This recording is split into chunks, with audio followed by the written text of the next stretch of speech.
Well, good evening, everybody. First thing first, before we get too started into the meeting, obviously weather in Eastern Iowa has raised its ugly head again. So if anytime anybody needs to go, by all means, feel free to. Obviously, safety and everything like that is of most important.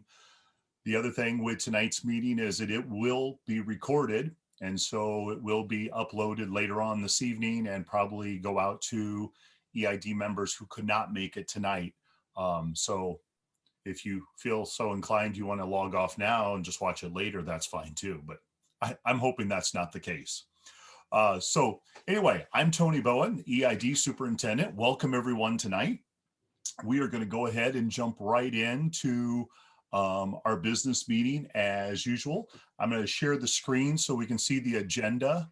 If anybody has comments or things you want to say, I know we'll have just the little thumbnail pictures of us off to the side, but feel free just to speak up.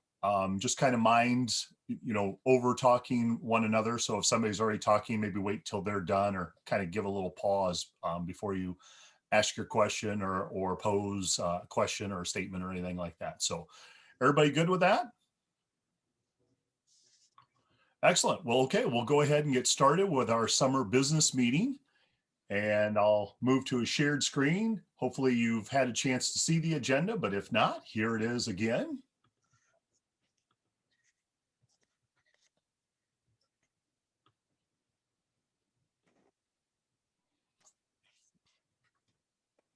And so I'm going to jump right down to item number 3, because I feel like I've kind of already covered 1 and 2 as far as the welcoming. Talking with Flip Klinger, our treasurer. Right now, our balance as of June 23rd is $2,382.81. There has been no changes since last month. We have had a chance where Flip has had to sometimes put in $5, take $5 out, put in $5, take $5 out. So if you ever see a little fluctuation of that, that just keeps our account looking like it has some activity. Otherwise, Wells Fargo was going to kind of close or put our account kind of on a close. And we didn't want that, especially if we may have some things coming up where hopefully we'll have some money coming in for EID. So do I hear any motions on accepting the balance of where we're at with our EID funds? So moved. Second. All right. Once again, I'm going to ask, do we vote on that or can we move on? That's 2 questions, Alan. So shaking your head doesn't answer which one. We'll vote on it. Okay. So let's go ahead and bring that to a vote. All those in favor, say aye. Aye. Aye. Anybody opposed? All right. So we'll continue with that. Old business, our minutes from our Saturday, April 17th meeting. And I'm hoping with Todd Summers that he can give us kind of a rundown. Todd has also had some weather issues this past month. So Todd, would you like to go ahead and just share the minutes from our last meeting? Sure. Luckily, I was able to find them. I hit them in a good spot. So, well, if not, we could have easily pulled them off the website. So I was prepared for that. But good thing you sent them to me. So just a quick recap. It was a Saturday morning, started at 9 a.m. We had the same balance we had this month. So in the new news, Tony talked a little bit about whether people wanted more or less emails, and about maybe Bob picking up some of the email membership lists to be able to send some stuff out to. We went on to the Mcor regional news by Bob Perkins. He mentioned the Tulsa convention was moved to October. Website's available. The national convention was canceled for this year. It's going to be in St. Louis next year. Ben Murda talked about the wigwag. needing some articles, looking for some stuff for the workbench. Don't be afraid to send too much stuff. It can be used at any time. It'll just be stockpiled. I can come to him in many different formats. He uses Microsoft Publisher. Basically any text, Word document, independent pics. Tom Pursoon offered to help anyone create an article if they need it. AP News, Alan Murda has an official certificate for Tony that has come in. Tony talked about the webmaster position, that there's no change there. But he would like to see somebody step up and take it at some point down the road here this year, hopefully. In other news, Tom Pursoon talked about the Hawkeye Model Railroad Club starting up open houses again and having a possible train show in the fall in October. New news, Darren Ferreter brought up maybe a timeline for having actual meetings come back instead of the Zoom meetings. We talked about a survey being put out by Tony, which did come about. We decided to kind of see what the summer brings for COVID, and we're going to go on from there. There was some talk just about some regional and Midwest conventions, some that were canceled, some that were still a go. We got into the bring and brag. Tom Pursoon had a windmill train. He showed everybody he's built. Ben Murda talked about some HO scale 187th cars he'd found at, they were NASCARs at Walmart. An Android kit he's picked up he's going to work on. Some virtual rail fan stuff. Darren Ferreter had James McCullough talk about a little bit of his article that he got mentioned in Model Railroader Planning in 2021. Tony tried to do bring and brag, but he couldn't get it to work. And we talked about the next meeting, when it was going to be, June clinic, a July business meeting. August, Dave Ackman's going to put on a clinic, and we adjourned the meeting at 10:25.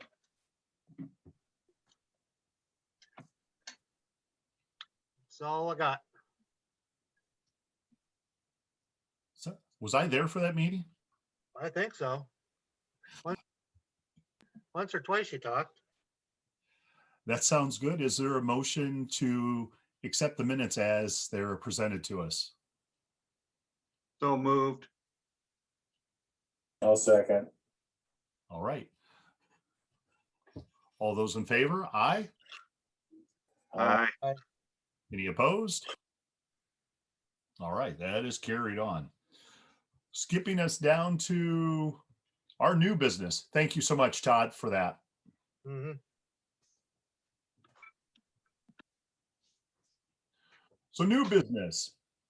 I know there looks like there's a lot here, but I think we'll kind of move through these rather quickly in that. Item number 5, the discussion about the EID survey. I was very pleased with the number of surveys or people that responded to the survey. I've already sent Ben in kind of my monthly column that has all of the survey, either a pie graph or bar graph of how people responded. And then I basically made my own little kind of synopsis and observation based on those things. And a lot of them fall right in line with things that other divisions are seeing, which is great, because then that means, okay, it's not a situation that's just unique to the Eastern Iowa division, but a lot of divisions might be kind of falling or feeling the same way. Then there were some things that were both local, national, or regional, kind of the same trend of, what people's views are at the local level and how they tend to drop off at the regional and national level, where they think that maybe not enough is being done. So my hope is that once that comes out in the kind of July and August issue of the Wigwag, that could be something that can be revisited again this fall, or if anybody has a question or concern, they can just reach out to me regarding that. But we had well over 50%, and that's kind of what I was hoping for, is if we could get 50%, I'd feel really good about that. And we did beyond that. So that was good. So good information to have. And there's also going to be some things that Ben and I have kind of talked about with following up when we had people who were interested in possibly submitting articles to the wigwag, and some of the responses were, well, maybe not right now, but in the future. Well, that's encouraging to myself and probably to Ben also, that if it's somebody who's not willing to write an article right now, but in the future, that's going to continue then hopefully to provide us with material and content for the wigwag. So, and the percentage on people who'd be interested in doing that was outstanding, which is great. And a few people had said, oh yeah, they'd be willing to do it, but they might need to reach out to one of us about how to submit either photos or what kind of format or content to send it in. And that would be very easy. With it being a kind of a blank survey, we don't know who those individuals are, but hopefully if they do decide to write something, they'll reach out to Ben or myself, and we can kind of say, hey, we can take it almost in any format, and we can take the pictures hopefully in, either raw images of TIFFs or JPEGs and that. So look for more information on the survey to come. So any discussion on that? Okay. Our next one, obviously, it kind of ties right in item 6 with the discussion and kind of sharing about the planning of the 2022 options. I kind of get the sense from the survey and just from our past few meetings that we've had that we have a real split, almost in thirds, of a third that says, hey, I'm ready to go back to face-to-face meeting. A third that's like, I'm okay with still doing the Zoom. And a third that's basically, I'd love to come to them, but it's always that time factor. Is it scheduled when I can be there, when I can attend, those kind of things. So we may have to look at something that's more of a hybrid model, where maybe we continue with having Zooms offered, but try to do our quarterly business meetings face-to-face starting in January or sometime after the first of the year. Nice things that would allow is that we have not had model judging since October of 2019. So if people have built models, that would be great to be able to say, hey, come January of 2022 or sometime in the winter, that we could start judging some models.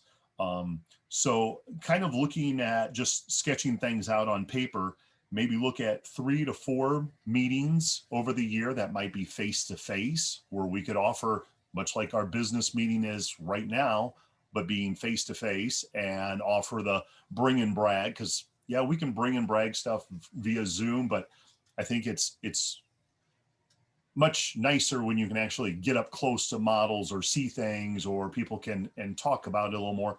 And I think also the participation rate is a little higher when people can actually bring something and talk rather than do it in front of a camera. Then those non-months where it would not be a business meeting continue to alternate, whether we still have virtual layout tours of members within our own division and clinics, or if we start pulling information and items from the NMRA library. There's a wealth of knowledge there, and those are things we haven't accessed yet at this point. So those are some things that I'm kind of thinking at this point that makes a really good compromise, where we can say, here are some face-to-face meetings, here are some that are going to still be virtual, especially when we still hear or things in the news of not knowing where we're going to be in the fall or winter with, the Delta virus or the new spin-off of COVID-19. And so it kind of builds us a safety net that if all of a sudden we'd have to reel back in from having any face-to-face meetings, we could kind of fall back on the format we have here. So any discussion on that? Any other thoughts? Yes, I have one comment. I know some other organizations are planning for true hybrid meetings where they have some people there who attend in person because they want to attend in person, and they still have a video camera set up for people who are remote or didn't want to travel for whatever reason. Would that be a possibility for our business meetings? You know, Bob, I think it definitely could be an option. Probably my only concern that I have is a microphone. Because a lot of times, like when I'll have things like my iPad stand with an iPad on it, it can film great, but it doesn't pick up on people's voices real well. So that may be something that, whether that's a EID expense that we look at of, okay, can we find some place, or does somebody have a microphone that we can be borrowing or using for that purpose? But I think that would be the one thing that would make it most successful, is if somebody's sitting at home or hearing it recorded after the meeting takes place, and if they can't hear us, they're going to lose interest. But if they can hear us, at least, that would be great. So Mike, Some additional audio visual equipment would be needed to really have a effective setup in a situation like that. I think so. And I also speak from the personal standpoint of this past year, doing a lot of school lessons where, you know, we could borrow microphones from our library and that. And then there would be those few times where maybe we would have a student who was unexpectedly gone, wanted to listen to the lessons, and their parents would say, you know, they tuned into the lesson, but your voice still sounded very faint from where they were at after the rustle and the bustle of bodies in a room. And that would be very much the same with our meetings.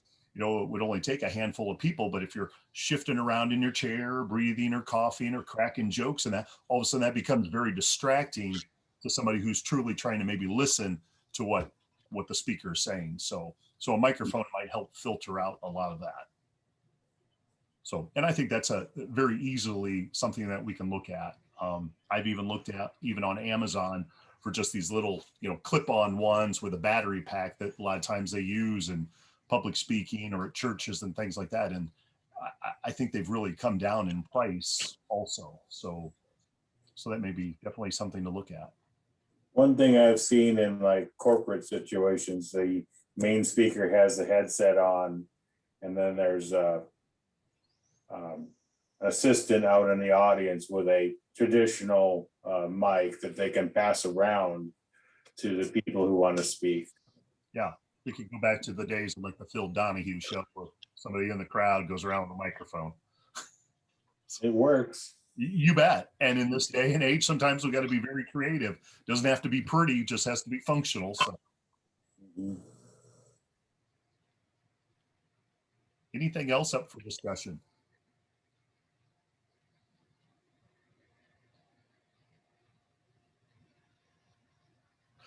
Okay, well, I just feel this would hopefully be the best compromise that we can come up with, is kind of that some face-to-face and some that are not. And we may have some people who truly do not want to come to face-to-face, and I totally respect that and understand that. I think we also need to keep in mind with the face-to-face that we will still have some people that may want to wear masks, totally fine. We may need to make sure we're having, wherever facility we're having this, having, you know, wipes, hand sanitizer, things like that on hand. And those would definitely be items that either EID could purchase or furnish in some way or fashion. So, and we can at least give it a try. And after we have our first face-to-face meeting, we can say, okay, what went well with this? Or, oh, what did we not think of that we need to maybe change for the next time? So, all right. Well, moving on. If I may interrupt, Tony, we also need to think about the venue.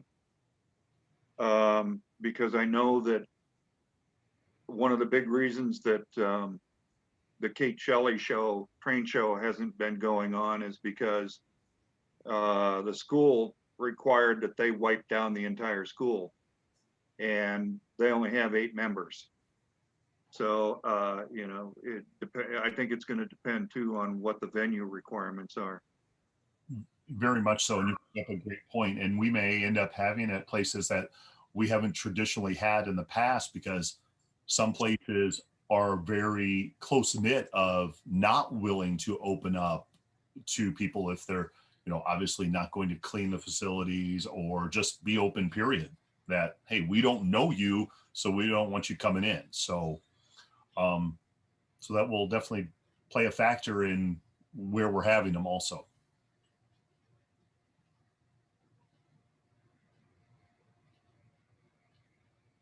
Any other points for discussion?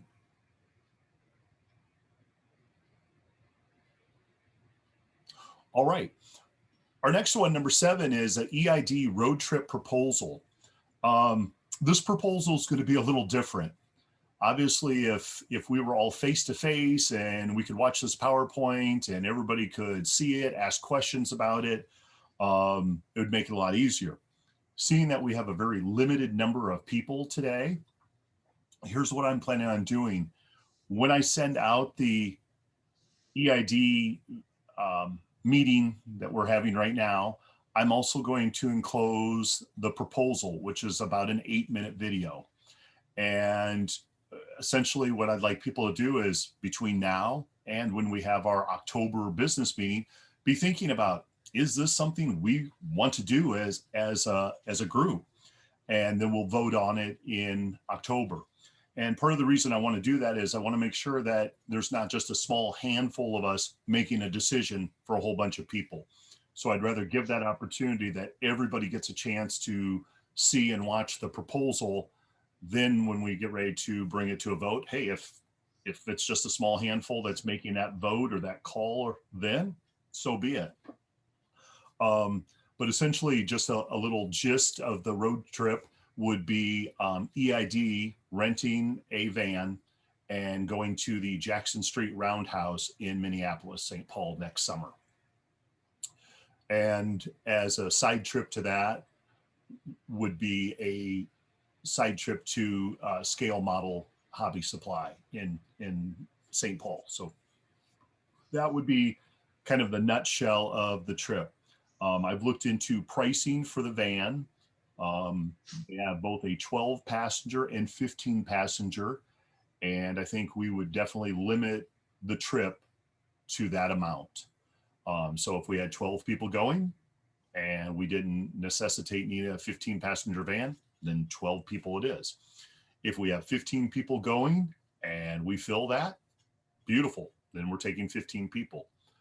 The reason I would bring this proposal up is anytime we go over $50, we need to have the memberships okay that we can dip into those funds.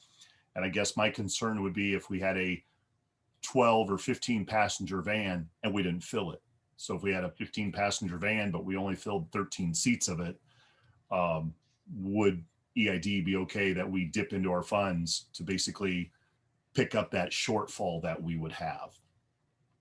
Looking at the cost breakdown right now, what we would charge for this road trip would be enough to, if we filled the van, enough to fill the van and pay for it and provide it with a full tank of gas upon its return.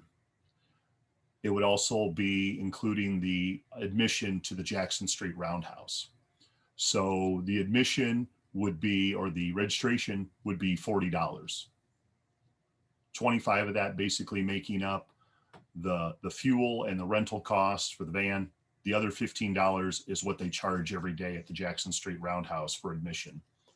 We don't qualify for any kind of group discount because 15 is not a large enough group yet. When they're thinking of groups, they're thinking of like buses pulling up with 35 to 40 plus people. So we don't get any kind of discount there. So it would just be their normal $15.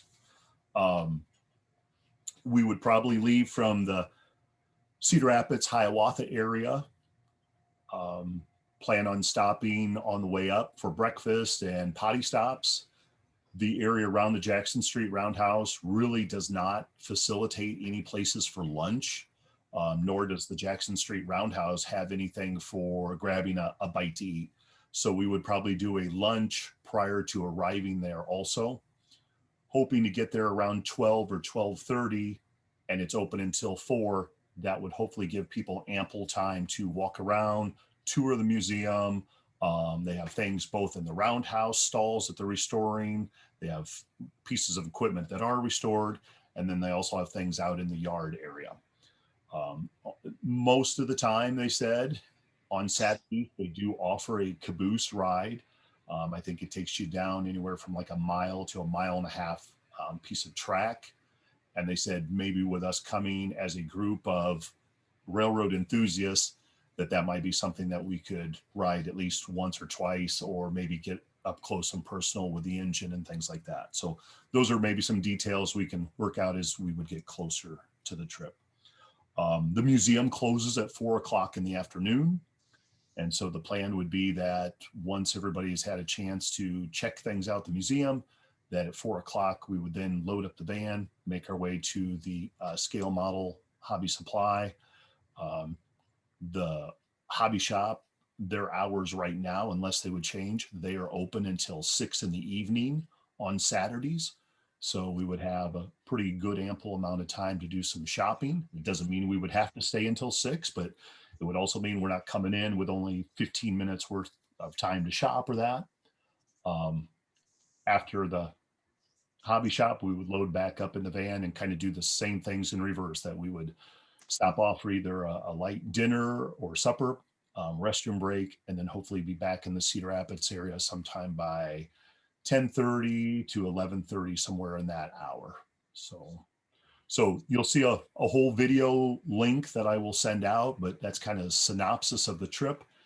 But the main proposal for people to think about is, if we would end up with a shortfall, that we would probably need to access some EID funds to make up for that. If we would fill a van, then there would be absolutely no cost of EID, needing to access funds. We wouldn't make any money on it. We would break even, but it would cover all our costs. One other thing that was brought up from our last meeting that we had last month with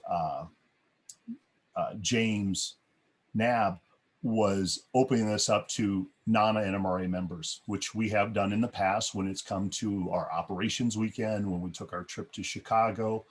And so I think as a benefit, it would be my suggestion that we open up this trip to EID members first at $40. After a few months of that, then we open up to non-NMRA members who would like to go, but their fee would be $50 to go. If anybody would have to cancel between now and next June 1st being the deadline, they would get a full refund except for $10 that we would retain.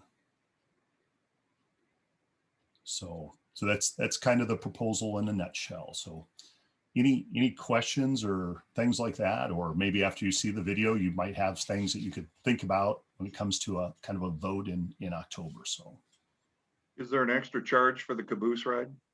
no, that's included in the $15. Now, the only thing, Alan, that the gal I spoke to up at the Jackson Street Roundhouse is they also have a large collection of like vintage city buses. And they said when they're running the city buses, you can also ride those. And I said, well, is that in addition to, like, can you ride the caboose and ride the city bus? Or is it if you rode the city bus, you can't ride the train? And she says, I'm not really sure on that. So my feeling would be, if I go, yeah, the city buses are cool, but if I have the opportunity between riding the train and in the bus, I would ride the train. And just so you know, anybody, we are now under a tornado warning until 7:45. So that was what my phone was blaring about. So Is that all of Lynn County?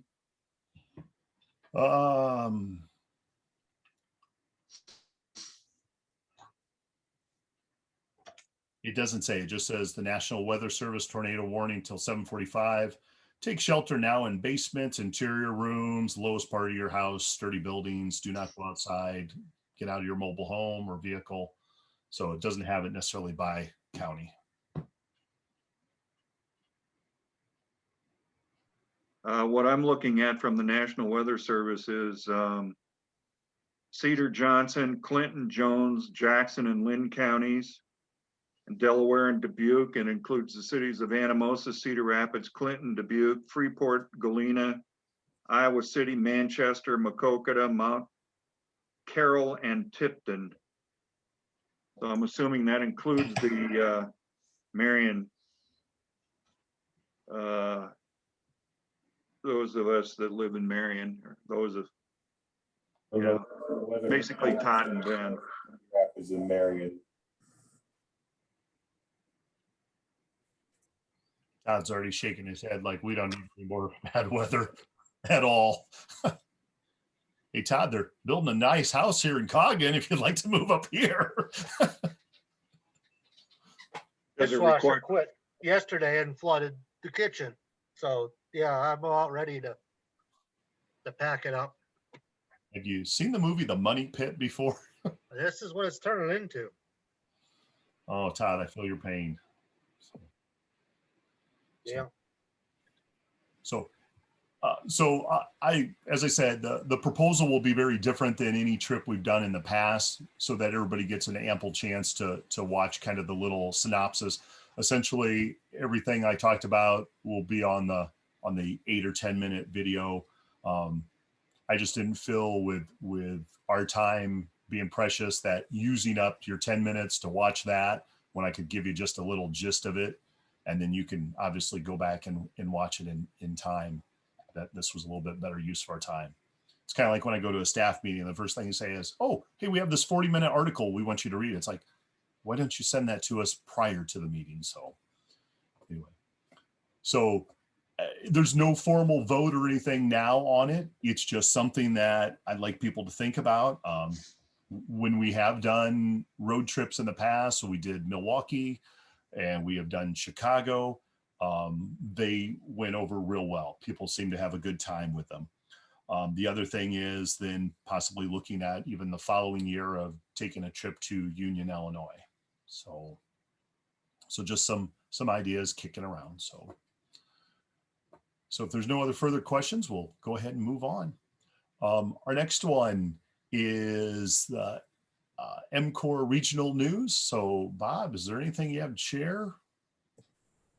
The convention in Tulsa is still on for October 6th through the 10th. And they're still using the embassy suites there in Tulsa. Looks like there's lots of good clinics and potential for layout operations during the convention. So check out the website and sign up if you're interested in going. The Mcor board meeting was supposed to be this coming Saturday, but it's gotten bumped out till the 24th. It landed right in the middle of my vacation, so I'm delegating Tony to attend in my place because I'm going to be camping out where I won't be able to get a Wi-Fi signal. Other than that, I really don't have a lot of regional news at this moment.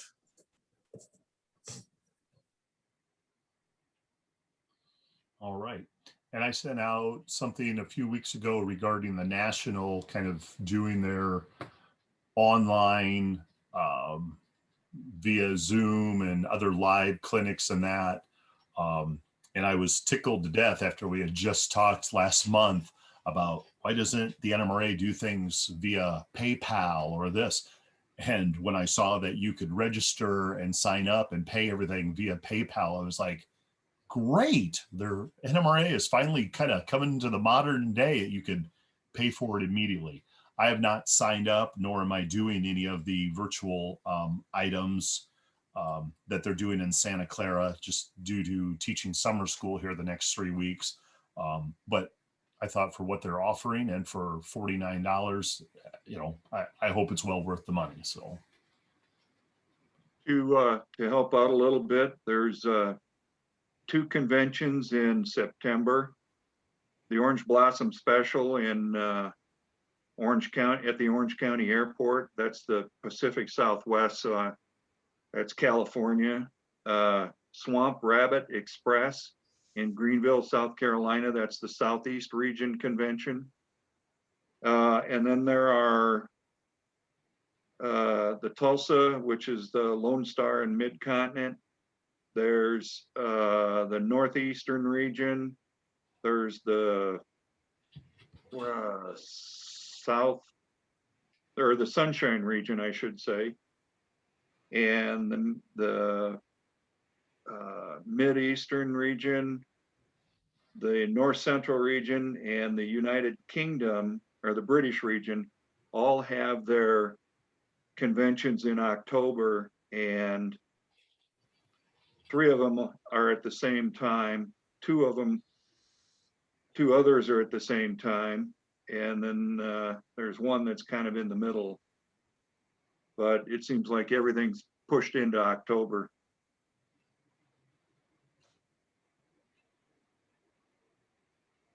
That's all I have to add, Tony. All right. And the thing about some of those in October, some of them may have been from the previous year, or so many places it seems like they held off of, you couldn't pick those primary summer months and have had them move to the fall in that. And I don't know how that will help or hurt attendance for a lot of people being able to go during the fall months as opposed to the summer months. So no, I wish them all the best. Item 9, Wigwag. Ben, are you with us? And do you have anything to add for the Wigwag, or? I am here. I apologize. I've kind of been in and out working on supper, but got an article this month from Steve Black about decoders, so we'll go with that. I do need stuff for what's on the workbench, and as always, not to sound like a broken record, but we always need articles, and any length is fine. I know multiple people have said, if you need help putting an article together or making it flow or whatever, there's a lot of resources within the region here to help you get that put together. Like you mentioned before, Tony, I use Publisher to do the final newsletter, but you can send it to me in pretty much any Word file, any format, pictures, and the software I have can deal with that and make it work. So send your articles, please. Perfect. I'll have one for you for the July, August, Ben. Okay. And Ben, I know when I sent you that one of mine, it was pretty lengthy with the graphs and that. Did the graphs come through okay? Or do you need them sent separately so you could shrink them down? Because I kind of embedded them in with the article, but yeah, and actually the thing is, the way I use Publisher is the pictures get embedded, so I should be able to take your report and just drag and drop, and it'll should all just drop right in. Well, but I was thinking in case if it didn't embed, or if you had to change sizing, because I left them pretty much the raw image, but thinking you had to grab a hold of a corner and kind of reduce it down. If it got a little fuzzy or something like that, I could try something on my end to maybe make it work. So yeah, I haven't really started the July, August yet. I have stuff just downloaded to my laptop, but as I dig into that here in the next week or two, if I need something, I'll certainly let you know. But I was tinkering with it right after you sent it, and I think we should be fine. okay, perfect, excellent. Send articles, please. Yes, always. Our 10th item, AP awards or presentations. So Alan, anything to add on that? Oh, you're on mute, bud. Yep. Yeah, I got you. I still have your official certificate that I think I'll probably just drop in the mail to you, unless you're going to be in town for some other reason. No, but when you brought me this half pages pulled out, I noticed it wasn't in there. So yeah, you're right. I forgot to bring it with when I dropped that off. Well, and I did not pull any pages out of that. Well, it says 300 and some pages, and there also seems to only be about 75 here. Well, that's the way I got it. Okay. I have no reason to have any Rock Island stuff. All right. So we haven't done any judging for quite a while. There are nationally, or I should say worldwide, there are only 7 new master model railroaders. 2 of them from the British region, 1 from the Midwest, 1 from the Mideastern, the Northeastern, the Pacific Southwest, and the Pacific Northwest. Those were numbered 680 to 686. None in the Mid-Continent region, and the only one that's been in the Mid-Continent region recently is Doug Harding, and he's number 676. And he has moved from Colo, just east of Ames, to Indianola, so he has changed divisions from Kate Shelley to the Great Midwestern. And if anybody needs to know his contact information, I have it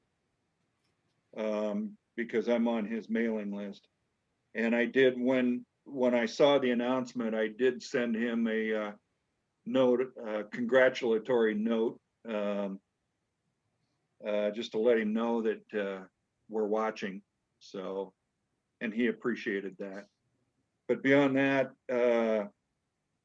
AP stuff nationwide is real slow right now. Yeah. All right. Moving on to number 11, other events, announcements, open discussion and that. And I do have a couple of those from people that could not attend tonight, but we'll hear from anybody who's present before I share some of those out.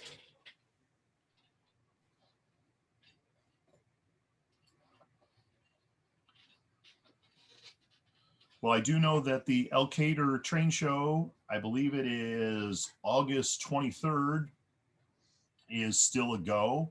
I have never attended it. I've always wanted to. Oh, excuse me, it's not the 23rd because that's a Monday. Must be the 22nd.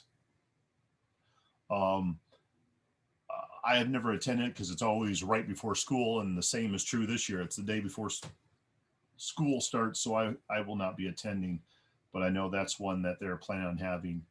From Tom Pursoon, I got this just a little while ago from him. He was apologizing that he would not be able to attend tonight, but some things that he sent.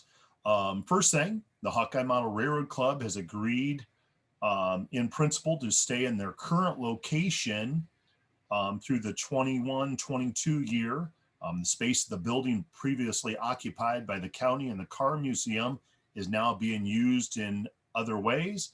And the Hawkeye Model Railroad Club is basically being able to stay there at this point.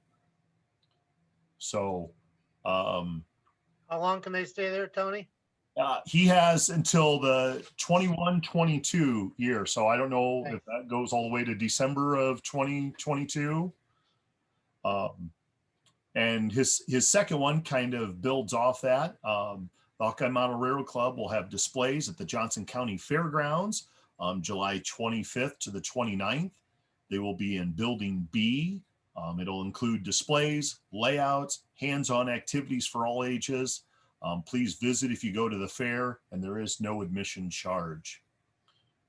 And then the third thing that Tom sent me was regarding their train show in October. So the Iowa City Train Show, sponsored by the Hawkeye Model Railroad Club, is set for Sunday, October 10th. The hours will be 9 a.m. to 3 at the Johnson County Fairgrounds, Building C. All 60 tables for the show have been reserved, and they are looking for additional space at this time. So that tells me that they must have a lot of vendors and they don't have a near the space for them. So that's a good thing. There will be operating layouts at the show. For additional information, he says just visit the Hawkeye Model Railroad Club's website or email him. So those are all the additional announcements that I have of things that I know coming up. Tony, wasn't there a layout from Vinton that went to Elkader? Yeah, Jerry Bickle's layout was taken down, And Jerry's layout, if anybody remembers it from the 2010 convention, or prior to that, it had been on several of Carol's Caboose Stop Hobbies layout tours in the summer. His layout was very linear on one side of his basement, kind of just did loops, but the rest of it was very linear. And so their hope was, since the Elkader depot is Milwaukee and Jerry modeled the Milwaukee Railroad, that they would be able to use parts of it or kind of do like a domino effect of, hey, here's a chunk of the layout we're going to save, and then maybe build something new with some other things for the club. I think Elkader has taken on some other things, or have gotten other acquisitions of layouts and that. They were ones that were very interested in it. The other was the layout in Savannah. And I have not been to the Savannah Historical Society, but apparently on, I believe, their second or third floor, they have a very extensive HO layout. I've seen photos of it on YouTube. It's also been on the NMRA Facebook page and that.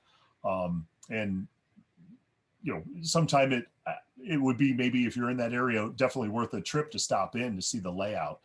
It sounds like the 4 or 5 guys that work are primarily there on Saturdays and are always, you know, kind of willing to kind of maybe show you the layout on up close and personal basis and that. So, and it's primarily Milwaukee, but they also have CB&Q there, and they have some Rock Island and that. So It is quite a layout. I've seen it a couple of times. They usually have an open house in November, usually on the same weekend that the club in Chadwick, Illinois is open. yeah, for a while they used to do kind of a triangle between the Chadwick, the Savannah, and then the guys up in Monroe, Wisconsin, and that. And so essentially, Savannah, what's that? the Savannah layout, like you said, is up on the second or third floor of the Historical Society. It fills up basically that whole floor. And it's a model of the Savannah area with the CB&Q and the Milwaukee. Highly detailed. Yeah. Worth a visit.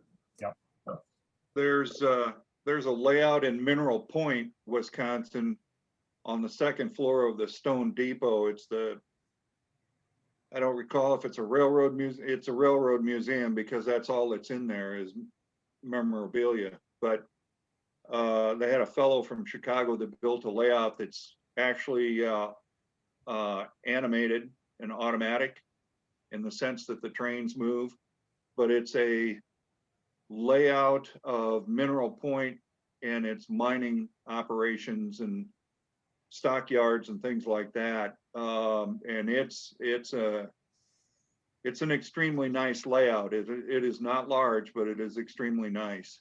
So if you're ever in that area, it's down in the valley below downtown. Check ahead of time, you know, for hours, because they, you know, I think it's pretty well staffed by volunteers, and sometimes it's locked up, sometimes it's open. Has anyone gone to the hobby shop? Well, not a hobby shop, but they're vendors. They live in the Davenport area. They've been having some summer garage sales where it's basically, since they can't go to train shows, they're just setting up everything in their garage. I got a flyer, and for the life of me, I cannot find either the flyer or the email. But it seems like they have 2 or 3 more times they're going to be open here in July, August, and then moving into September. Primarily HO stuff. But, you know, if you're itching or in the Davenport area and just wanted to stop by, it sounds like they are having these Friday and Saturday garage sales. So if I find that information, I will send that out. So. Yeah, I picked up that flyer in Galesburg at the train show. Again, it's downstairs and I'm upstairs right now, so not right in front of me. How was Galesburg this year with their new venue? I went on Sunday, and you know, that's usually their less busy day anyway. It wasn't super crowded, but there were people there, so you could walk around without bumping into people, and there was lots of good stuff for sale. Well, that's good. That's good. It was at the Knox College Field House, which is just a few blocks south of the depot there in Galesburg. Do they have anything going on around the depot area, or they pretty much don't do that anymore? BNSF did have a couple newer locomotives parked there. I didn't go over to see what they were, but didn't see too much in the way of organized activities around town as compared to other years.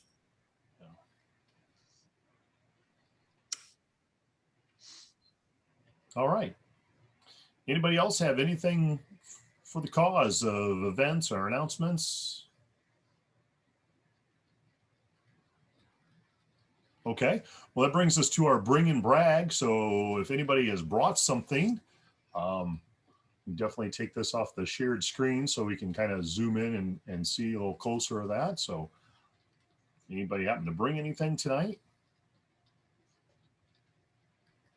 Why don't you show off your industrial book?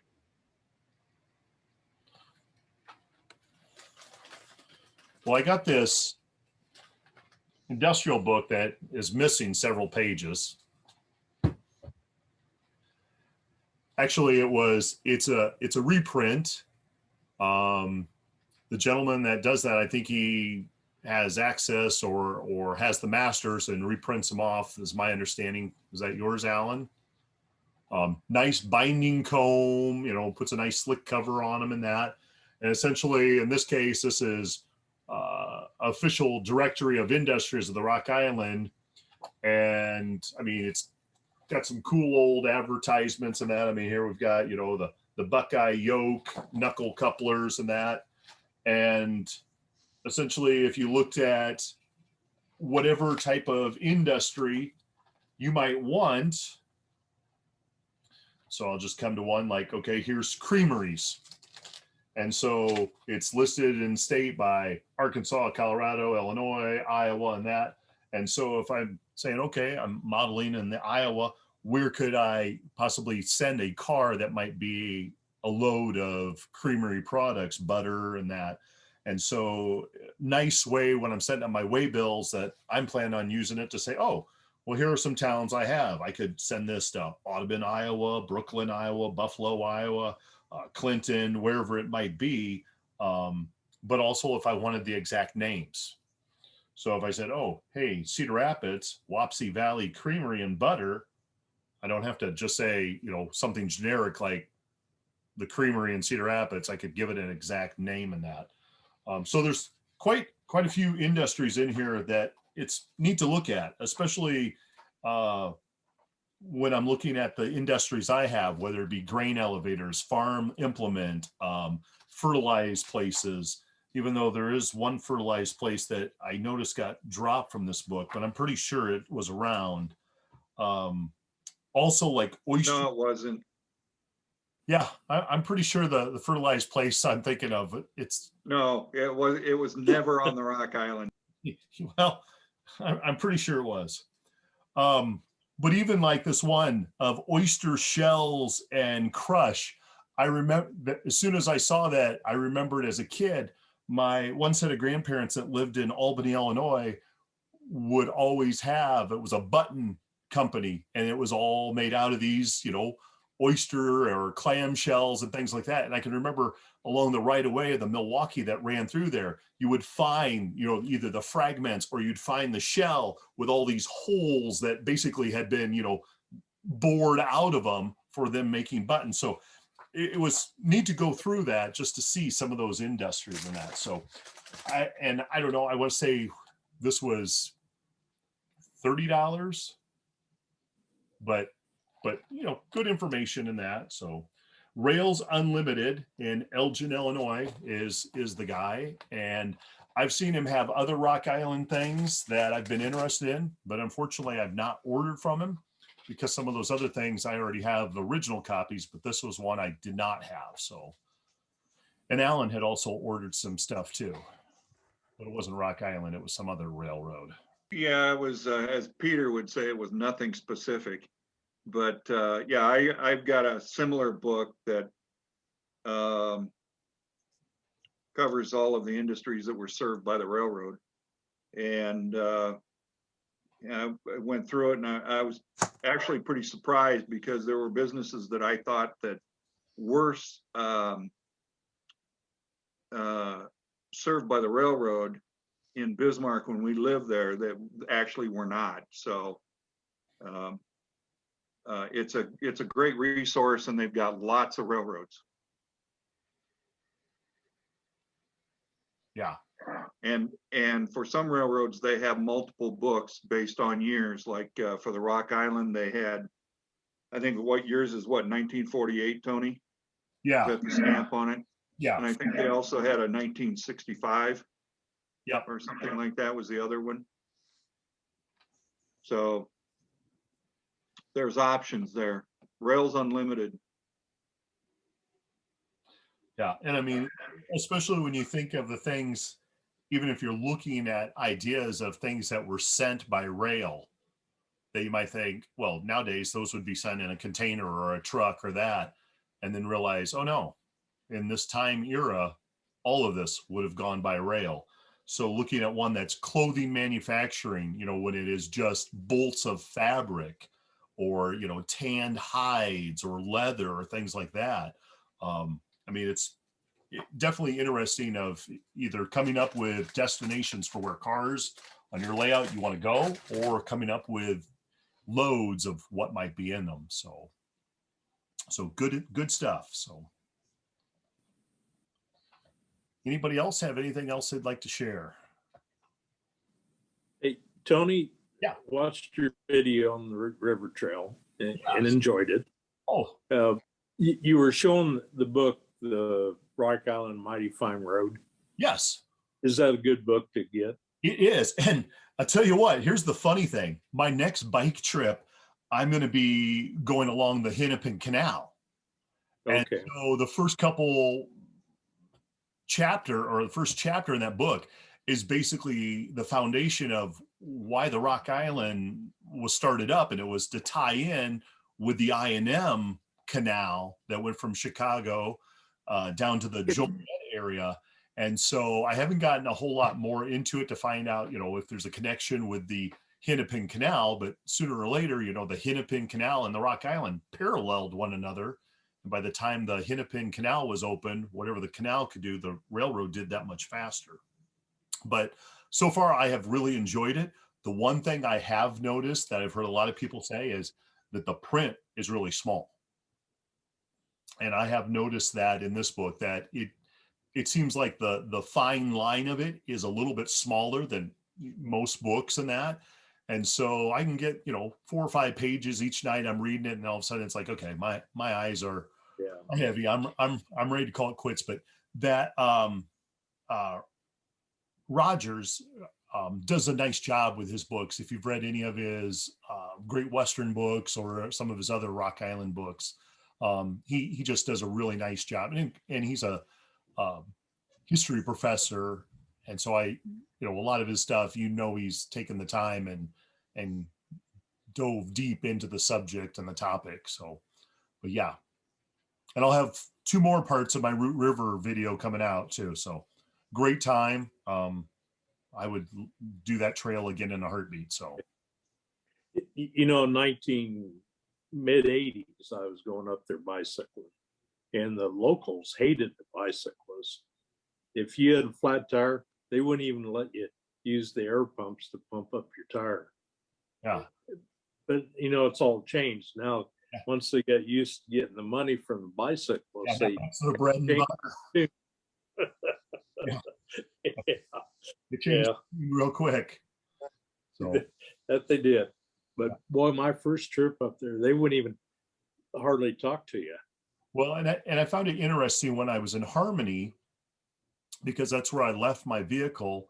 Yeah. Because it was either going to be in Harmony or Houston. Houston, I had already talked to, where they said, yep, your vehicle would be secure. We would patrol it and that. And I thought, but I don't want to drive that much further north to Houston. I'd much rather just start at Harmony and come back to Harmony. And when I stopped in their information center, they said, yeah, we'll call the police and give them your number and just, you know, let them know that, hey, this Sedona van's going to be here for a couple days while you ride. I was like, perfect. But that depot, I guess I was making the assumption that it was Milwaukee, through from the get-go. And as I went in, and it's a, quilting / gift shop / just hodgepodge knickknack stuff.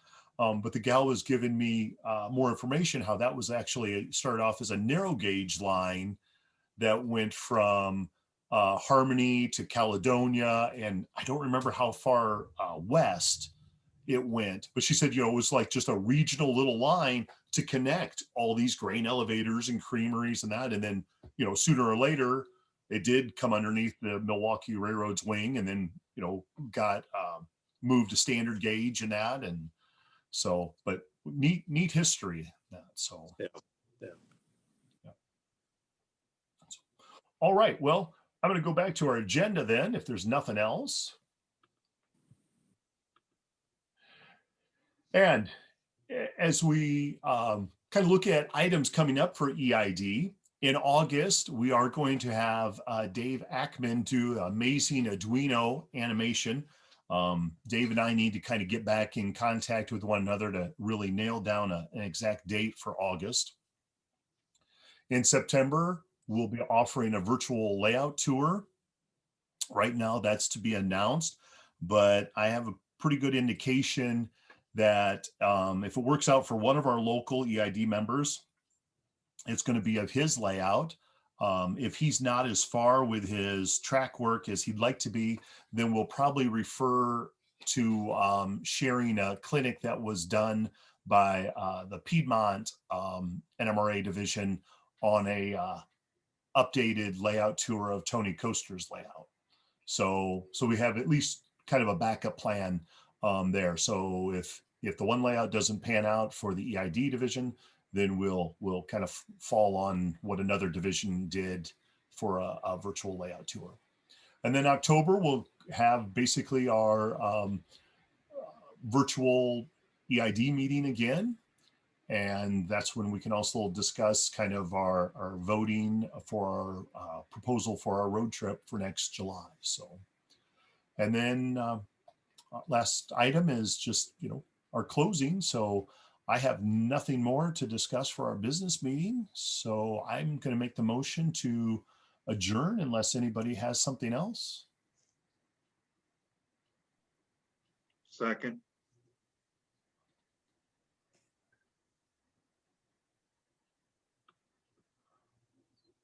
All right. Well, I thank you all for being here. As I said, this will be uploaded. So if there's parts that you had to step out and you want to rewatch, you certainly can. Otherwise, you guys are welcome to hang out, or if you want to sign off and enjoy the rest of your evening,